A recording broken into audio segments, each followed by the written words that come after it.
Morning, guys.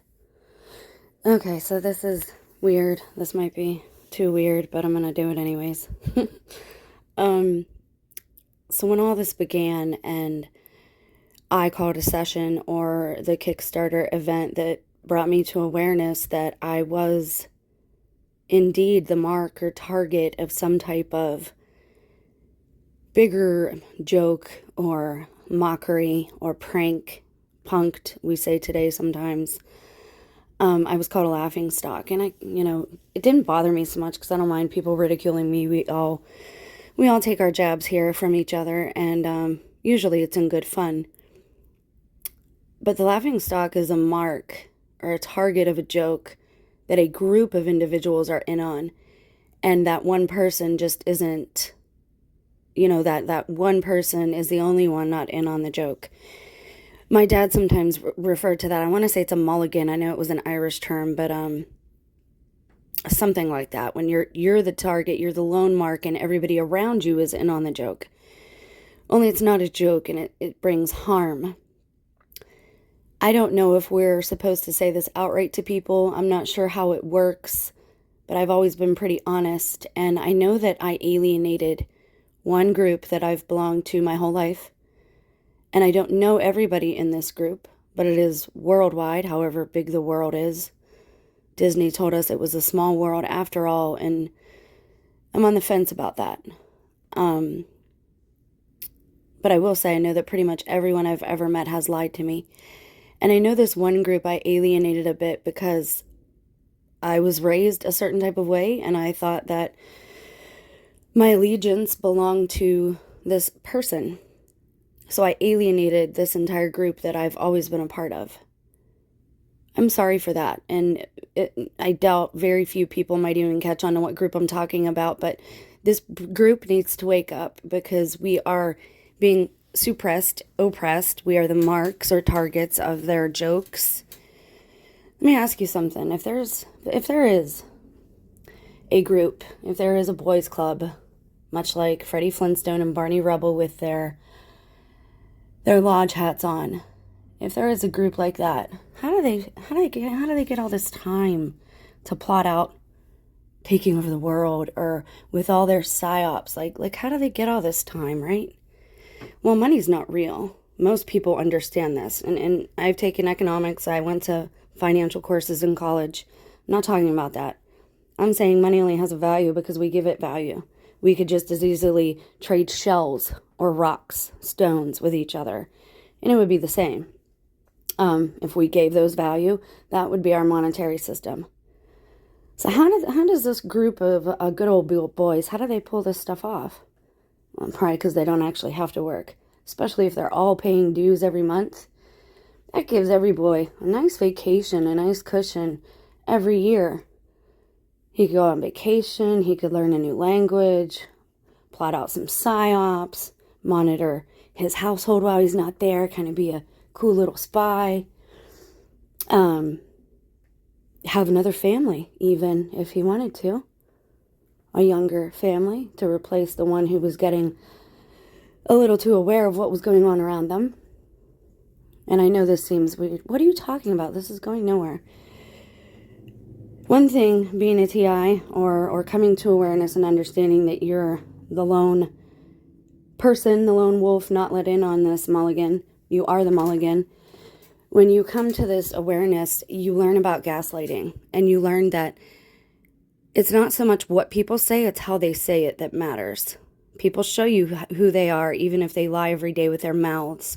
Their actions, the symbols around them, show you who they are. And yes, that is spiritual. You can see symbols around a person that they don't intentionally put around themselves. But you can make those connections with your intuition. And every woman has woman's intuition. If you haven't seen Chaos Walking, you need to see it if you're a female. I strongly advise this because I think there's a lot of truth in that. They've divided us for a long time, and even the book tells us everything's a he. Well, I'll tell you now, life doesn't come into this place without a she. And please understand that the one group, and I'm not talking about the people who are there for love, I'm talking about the people who are there to deceive. There's a group of people, a subgroup, in a certain group that the only reason they dress like women is to mock us, ladies. It is not, it is not to express their inner selves. It is to mock us, the women in their lives, because they make jokes of us every day and lie to us every single day. Not every single man on the planet, but I'd be willing to bet most of them. That's why every woman that was a party to targeting me always gave me a reason, because I think they actually felt bad about what they were doing, but they didn't want their own lives to change. Frankly, mine can't get any worse as far as I'm concerned. And I don't mean I mean because I can't be as mobile as I want to be. I can't see the places that I want to see. And I can't speak freely. I can't come out and say certain things because they're too outlandish and out of people's framework for people to understand. But I've been paying attention to all the reincarnation talk, and they want your consent. They want to know that's something that you believe in, because the reset is not about the monetary system. It never has been.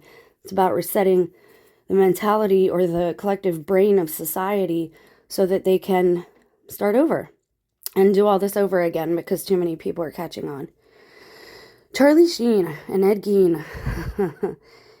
Do your research. I can only say so much because, again, this will be taken a certain type of way. And I know that. And it can be shocking if you've not paid attention to the rest of my videos. Charlie Sheen. Why was he canceled? Do you know? It was for one phrase. I figured this out the other day. Saw a clip of his in a montage video. And I said, you know what? That right there is why they canceled him, and for no other reason. Because I looked at his face and I heard his voice in my internal truth detector. That bell that rings on the inside, when it resonates, vibrates from the frequency of truth. When someone speaks truth, if you have worked on your discernment and if you have adapted it properly, and I've taught you how to do this, watch the news without sound, turn down a movie, just look at the symbols and see what's being done. Then listen to just the voice, just the audios of interviews. See if you can detect who is telling the truth and who is not. Charlie Sheen told us the truth and they canceled him for it. So I'm just going to show you a little thing here and mention a couple of little more things. And it's up to you to figure out, how this resonates or if it doesn't. So I didn't want to show the clips of the interview because I didn't want to get dinged or whatever. But I found 2 memes. So this is what he says. I was banging 7, and finishing them. That's how I roll. I have 1 speed, 1 gear, go. And he's telling the interviewer, I do this every night, blah, blah, blah. And she says, aren't you afraid? Aren't you afraid you're going to die? And he looks at her, and he just gave her this look, and he says, dying's for fools, man. Dying is for fools. If Christ took the curse for us, you know what the curse is, right? Most people don't, again, because this stuff isn't taught properly. Christ took the curse of death. That's what he took for us. So if you believe in Christ, why are people still dying? And why are so many people curious about animals? And you hear stories of alleged serial killers who start with little animals. Why do they do that? Well, you've heard of the Birds Aren't Real campaign, right? Look into that. See how you feel about it. I'm not saying it's true. I love birds. I love all animals. But there is wide-scale deception all around us. And people say, well, monitoring spirits, that they're doing it with black magic. Back in the day, that was what it was called. Today, we would call that technology. They do it with their little bugs and their little recorders that look like everything from light bulbs to household screws. Again, I showed you all this on my main channel. Go to Google Tech, you'll find all these things. This is how they always know what you're doing.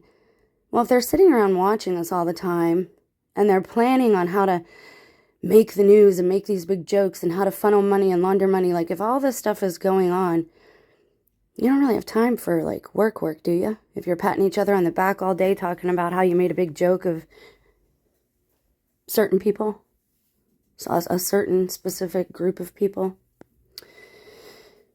Ed Gein started digging people up at one point, spending a lot of times in cemeteries. I go to a certain cemetery now, and I don't have any desire to dig anyone up. I don't know that I would ever do that. But I don't want buried, and I don't want burned. Why? Because in the book of Adam and Eve, every time that they laid down as dead, or dash themselves on the rock to kill themselves. God raised them back up.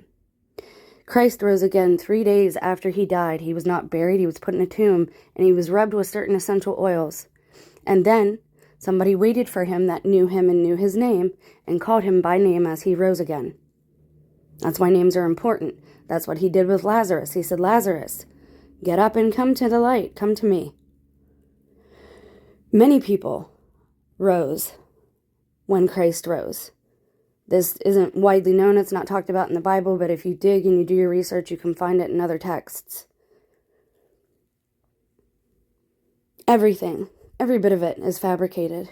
Everything you see on the screen, people around you, why they seem like they're acting is because they are.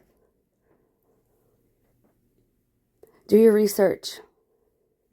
Because if Christ came and he rose again, and every time Adam and Eve died, they rose again because their Creator loves them, because God loves us. If we love our children so much that we would do anything for them, and we are wicked, and we have done wicked, how much more could our Creator love us? Most people don't understand, why would you bring things into this world just to have them die? As a woman, I know that that's not necessarily true. Things hibernate throughout the winter, but then they spring forth again at spring. There is a season for all things, and death is not a permanent state. Why do you think there's so many stories about the Walking Dead and cutting the heads off of things? And I think it was Osiris. Was it Osiris?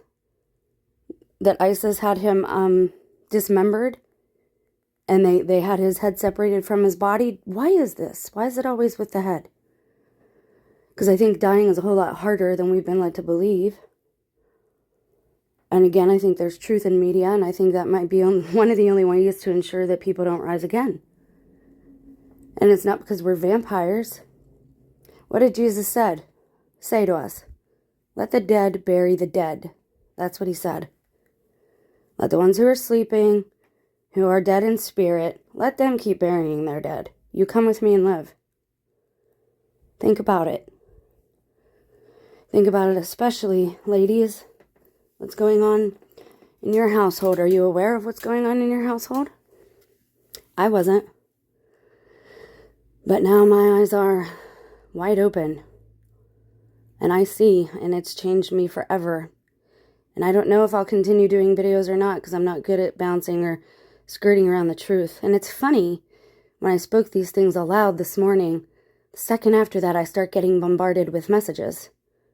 Not from females, only from males. They fear us. They fear us because they know we bring life into this world. They know we have women's intuition. They know we are more connected to spirit than they are. And that is why they have oppressed and repressed us for who knows how long at this point, ladies. But I know that there are women involved who have lied to me as well. This is a gift. Rejoice. The kingdom of heaven is at hand. And there are certain things that if you do them properly with your body and with your mind, certain things that will give you longevity. It doesn't take technology, it doesn't take anything special other than your own will. I've talked about this at great length. I'm not a doctor, I'm not an MD, I'm not giving you medical advice. I'm saying what helped for me was prayer, fasting, and meditation. And really just being okay with the fact that, all right, I got to admit I was deceived. I have to admit I was a fool and I was a laughingstock. But no more, and you know why? Because I do not consent.